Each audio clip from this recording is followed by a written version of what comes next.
akkamitti jiraanna lafa kamillee mana jaaranna. ጀዋር ዋሽንግተንን ወክሎ ሎስ አንጀለስን ወክሎ ሲያትልን ወክሎ ኤሪትሪያን ወክሎ ሰላምታ እንዲያቀርብላችሁ ወደዚህ ጋብዘዋለሁ።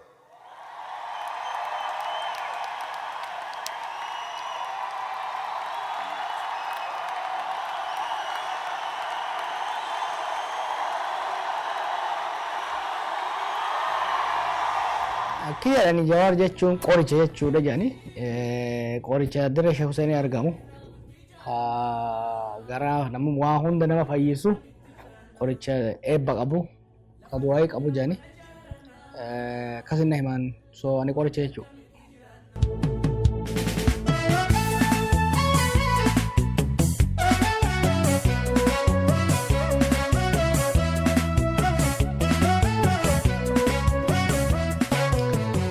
Inni guddaan qeerroo biyyaa waggoota afran dabre kanaaf halkanii guyyaa waliin dalagu turre yeroo san keessatti hedduu na gaddisiisu qunnamtii gaarii qabnaa hedduu waliin haasofnaa haa taatu garuu isaan jidduutti argamee miira isaanii fuula isaanii irraa dubbisuu dhabuu rakkoof gadadoo isaanii gammachuu isaanii isaan wajjin simachuu dhabuun hedduu na gaddisiisee ture.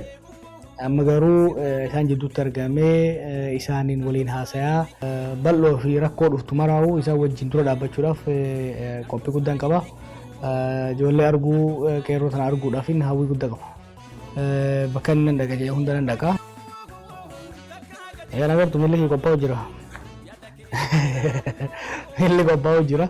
Duraan beeyda miila ta'e munyaalee nyaatu ture qoree waraana ture so still got the experience the miles. So ni galayya ni deema definitely ni dhaqa. Magaalee dhaquun hedduu barbaachisaadha.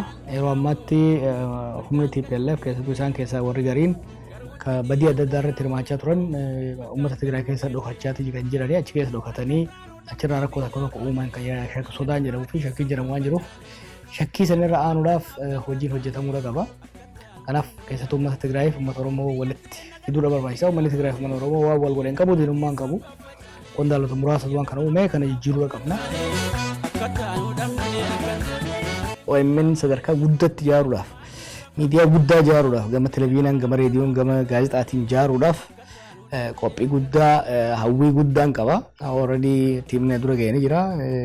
I look forward to miidiyaa guddaa biyya san qofa osoo hin ta'in naannoo san dhuunfatu ijaaruun fedhaa saniif inni itti qophaa'aa jira.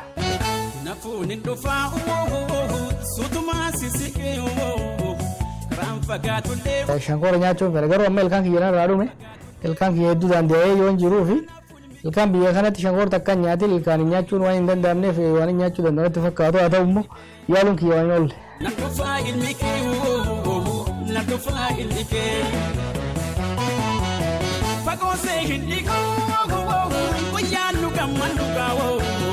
Rakkoo yeroo laallee abdii kutuun qabnu gaawoo gaafa hundi galee gammannee dhiichimnu gaawoo galmannu mageenaa rabbii wajjin takka shakkiin qabnu gaawoo homaa shakkiin qabnu gaawoo takka shakkiin qabnu homaa shakkiin qabnu gaawoo homaa shakkiin qabnu yaadin ilmi keessi gaafata tokkichi keessa galeessi gaafata biyya ormaa taa'ee si naafata bitamummaa keessa si gaafata yaadin ilmi keessi gaafata tokkichi keessa galeessi gaafata biyya ormaa taa'ee.